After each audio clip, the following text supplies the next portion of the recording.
Yes, mga katrokis at sambayan ng karerista, Mang Kelos TV po muli para magbigay na naman po ng aking giya sa araw ng Biyernes, May 15, 2026. At meron po tayong 8 pangarera na halos binubuo po ng mga 8 kalahok na magsisimula po ng dating oras 5:30 PM ng hapon. Itong nakalang Miyerkules, kamusta naman po ang inyong paglilibang?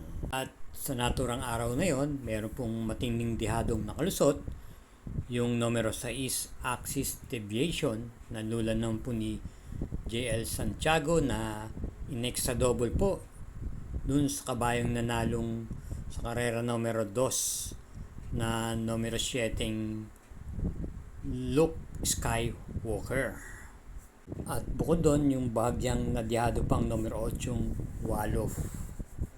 Kaya talagang kailangan po talagang magsingit ng kurso natin dihado dahil doon po tayo makakadividendo. Bueno, tuloy din po tayo sa ating pagbigay ng giya, kaya samahan nyo na po ako. Karera numero 1, start po ng first peak 5 races 1 to 5. Isang class 5, 17 to 41 group split with super 6. Post time is 5:30 PM, distance 1,200 meters, 8 entries. At pumpili yung kalahok numero 1, Noble Touch. Muling papandubayan po ni J.A. Guse, balik sakay po siya, tapos panggaling sa aksidente ng pinakuling sakay niya. Noble Touch, ito po ay may tagline pong tuling at pwede rin pong isunod to.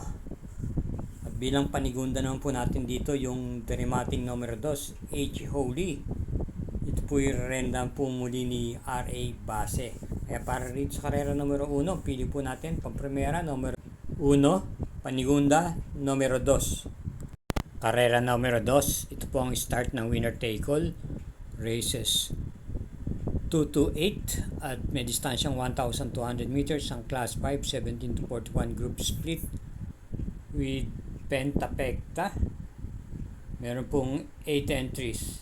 At pupili yung kalahok numero 2, Danius San. Papatubayan po ni James Torque. Ito po may taglay pong remate. At panigunda po natin dito yung numero 8, yung Golden Diet. Nasa likuran din po manggagaling. R.A. Base naman po ang renda.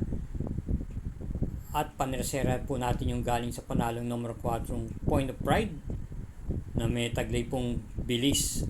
Muling renown po ni JL Lazaro. Kaya muli sa karera numero 2, ang pili po natin pang-primera numero 2, panigunda numero 8 at panersera numero 4. Karera numero 3, distance 1,200 meters. Ito po isang class 4 group 42 to 56 group split with super 6. At start po ng peak 6 races 3 to 8. 8 entries. Ang primera, yung numero 1, Flywheel. Ito po ipapanubayan ni C.A. Reyes. Maganda na po ang kanyang post position dahil ito po may taglay din naman pong bilis ng kabayong ito. At may tapang po ito basta nasa unahan. At ang kinaganda dito ay naturoan na rin po itong isunod. Bilang panigunda naman po natin dito, imported horse numero 8, Precise Move. Na ipipacing at random po ni LF De Sus. Panersera naman po natin dito yung kalahok numero 6, Parisian Life. Papatnubayan po siya ng binibenas na ineting si JR De Ocampo. Ito po may taglay pong bilis din at pwede rin naman po itong i-pacing itong kabayong to.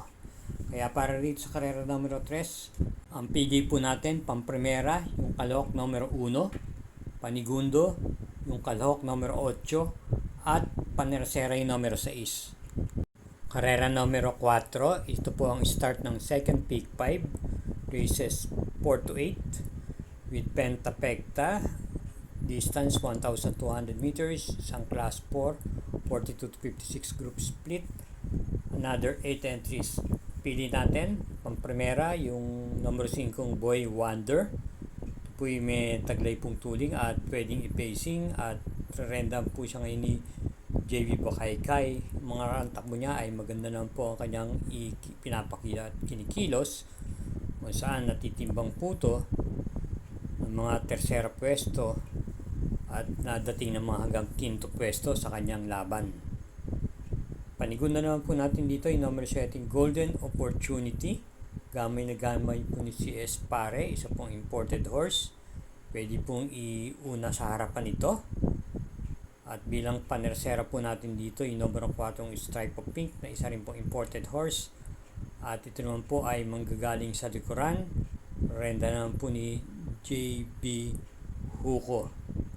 Kaya muli po, sa karera numero 4, ang pili po natin, pampremera numero 5, panigunda numero 7, at panersera yung numero 4. Karera numero 5, start po ng Peak 4, races 5 to 8. Meron po tayo ditong Super 6, distance 1,200 meters, isang Class 5, 17 to 41 group split, 8 entries. Ang ating pong piling pampremera rito, yung numero 4, Streisand.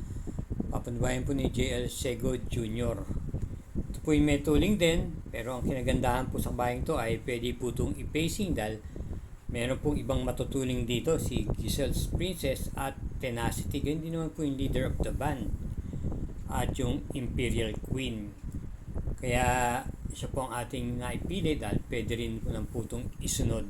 Bilang panigunda po natin dito, yung isa sa nasa unahan, yung numero 6, Giselle's Princess. Muling rerenda po ni JC De La Cruz. Ang aking pagre-revisa, ito po ay dumating po ng mga tersera pwesto yung managdaan laban niya.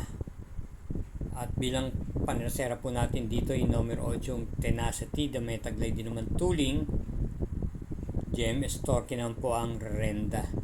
Kaya muli, para dito sa karera numero 5, ang pili po natin pampremera numero 4, panigundo numero 6, at panersera yung numero 8. Karera numero 6, may distansyang 1,200 meters, isang Class 5, 17 to 41 group split, at meron pong pentapektato.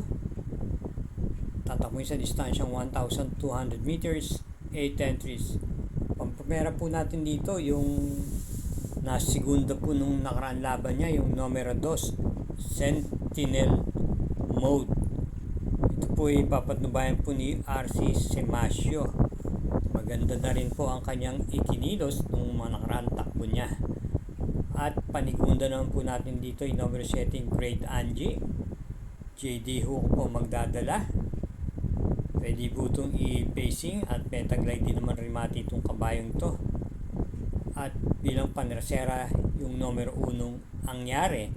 Gamay naman po ito ni Dan L. Camanero na sa likuran po manggagaling to. Katulingan lang po ang ere dahil marami rin pong mabibilis dito tulad po ni Oruti, Heritage. At gayon din po naman yung kabayong Sky Plus. Kaya sa ulitin po, ang pili po natin dito sa karera numero 6, pampremera yung Kalahok numero 2, panigunda numero 7, at panersera numero 1. Karera numero 7, penultimate race, distance 1,200 meters with pentapekta, isang Class 5, 17 to 41 group split, at meron tayong 8 entries. Ang ating pong pampremera rito yung numero 8, Raven. Jim L. Sego naman po ang magdadala nito. At ito po ay pwede pong i-remate at i-pacing base sa kanyang nagdaan takbo. Bilang panigundo naman po natin dito yung number 1, Cole is a Roll. Papatnubayan naman po siya ni JL Santiago na itong Miyerkules ay nakadalawa pong panalo, nakapa po dihado. At ito po ay may taglay pong tuling itong kabayan ito nung mga nakaratakbo niya. Ito po ay hindi po nawawala sa tersera hanggang mga ikalibang pwesto sa datingan po sa meta. At bilang panersera po natin dito yung magbabalik pistang numero 6, Successful Affair. Nararendahan po ni JD Calagos na may taglay din naman pong buti. Kaya rito sa karera numero 7, ang pili po natin pamprimera numero 8, panigunday numero 1, at panerseray numero 6. Karera numero 8, last daily double, para tingnan po ito ng winner take all. Pick 6, second pick 5 at pick 4, at meron po tayong super 6 dito, tatakbuhin sa 1,200 meters. Isang class 4, group 42 to 56 group split. Meron tayong 8 entries. Atin pong napipiling pang primera rito yung baka makadihado pang numero 7, Freedom Lover, renda po ni JT Pabilik. Nigunda naman po natin dito yung numero 3 na malamang siya po ang malyamado, Sweet Damani, nagagamahin po ni AR Villegas. Yung mga nakarang takbo niya, ito po ay parati pong nasa timbangan o in the money lately. Kaya sa tingin ko nasa condition po ito at maganda po ang kanyang ikinikilos. Bilang panersera po natin dito, isama po natin yung numero 5, Lady Sabine.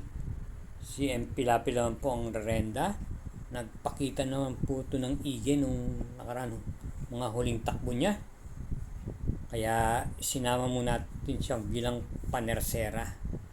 Muli po, dito sa karera numero 8, pamprimera yung numero 7, panigundo numero 3, at panersera yung numero 5. Yan po ang ating mga giya para sa araw po ng Biyernes, May 15. Ingat po sa inyong paglilibang at gayon din po sa inyong pag-uwi. Hinay-hinay lang po. Thank you again for watching and good luck po.